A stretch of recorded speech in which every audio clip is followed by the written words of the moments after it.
Gary Talk, Gary Talk. Listen to this Gary Talk. Hey, it's me, Mr. Andrew ESL, here for another Gary Talk. This time, we're going to be talking about motivation in ESL teaching. So buckle up or buckle down while we motivate ourselves into a frenzy of learning. First of all, what is motivation in language learning? Motivation, as defined by Gardner, can be referred to as a kind of central mental engine or energy center that includes effort, want, or will, and task enjoyment. That's all well and good, but how can we activate that in our learners? To activate it, we need to captivate them. What does that mean? Studies such as Eunice et al. No, not that Al. A different Al. No, not a different Al.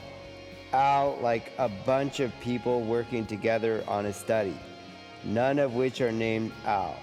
Well, I guess technically there could be one named Al. But anyway, in this study, we see that the best motivator is the student-teacher bond. But how can we build that bond? Especially when we only see the students once a week.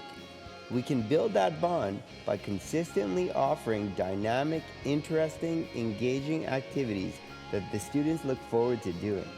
The learners associate us with positive experiences and look forward to their time in class with us. We can build a bond through our offering of positive experiences. When we captivate, we activate. We need to captivate them with authentic music that they enjoy listening to, not merely nursery rhymes that they begrudgingly go through under the threat of punishment and negative reinforcement. We need to find funny stories that they look forward to listening to and are motivated to try to comprehend. We need to motivate them with interactive games that they're both eager to play but also not afraid to fail at, because in a game, you don't lose, you merely press start and continue. Motivated learners feel their teachers take care of them. Meditation can target the affective side of learning, and a calmer student is free from distractions that get in the way of learning. We need to motivate them with motivation, as motivation is a self-fulfilling prophecy. If I tell you that you did a good job today, as you engaged in activities that you kind of wanted to do, the next class, I can remind you that you did a great job last week, and that I'm sure today you'll do the same. Success becomes a self-fulfilling prophecy, fueled by motivation. Classroom management runs on autopilot, and you can focus on teaching instead of writing agenda messages and calling parents. Now let's look at how we can put some of those strategies into practice. Authentic music. When you play music that's not age appropriate for students, as it's more suitable for a daycare center than a grade 2 classroom, it is simply not motivating.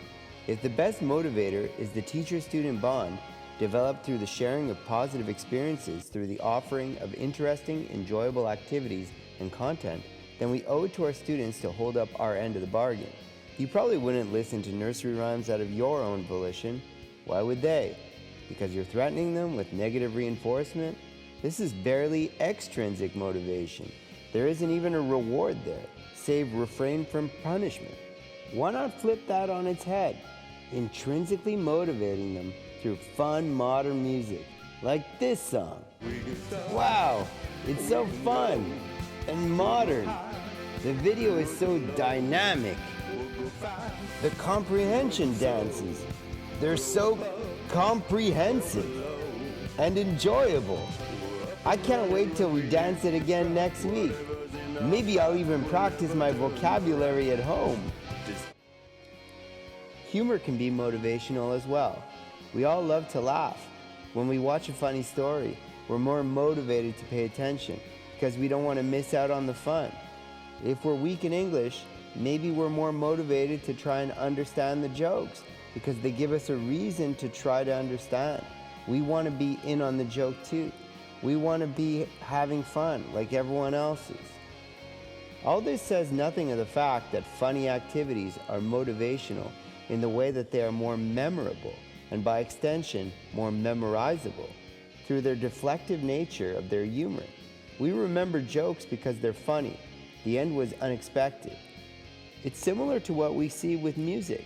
Music can be more memorable because of its rhythmic and melodic nature, and it can also have a soothing effect that breaks down the affective filter. Gamification is motivational because we all love to play. There's a reason people say if it's not work, it's play. We contrast the dichotomy of work and play. But if we frame work as play through gamification, we make the activity more motivating in nature. We all want to play. Let them play. This lowers the affective filter, as it reminds them of playing at home instead of working at school. Let them play. Let them win. Or even if they don't win, they fail, they press start, continue, they try again. A game is not over until you give up. De Hanjade 2019 shows us that when you play a game, you're more motivated to try, as you're not the one who risks failure, but the player is. The player is the one assuming all the risk. Play interactive games with your students. Do role-playing activities, but just play. Meditation can motivate learners. Sometimes the hardest part of an activity is just getting started. If we're calm and less stressed, getting started becomes easier. Finally, motivation is motivational. Be their supporter. Tell them they're capable because they always work hard. This strengthens your bond as you're pulling them up, not dragging them down. They'll feel a responsibility to make an effort, but also a belief that they can succeed. This is motivating. It starts with you, but they can eventually take over for themselves. Strive to achieve achievable but significant goals. Success is motivating. When I started researching the educational strategies I use in my ESL program, I saw motivation as one of my 5 pillars. But after reading numerous studies, I no longer just have motivation as one of my 5 pillars, but also as the roof, built by the motivational nature of the other 4 pillars, and even itself. We don't have enough minutes of English per week to achieve the expected results, but we'll never get more. The only thing we can do is be more efficient. The first step towards effective and efficient teaching is motivated learners. The first step towards having more motivated learners is learning how to motivate them.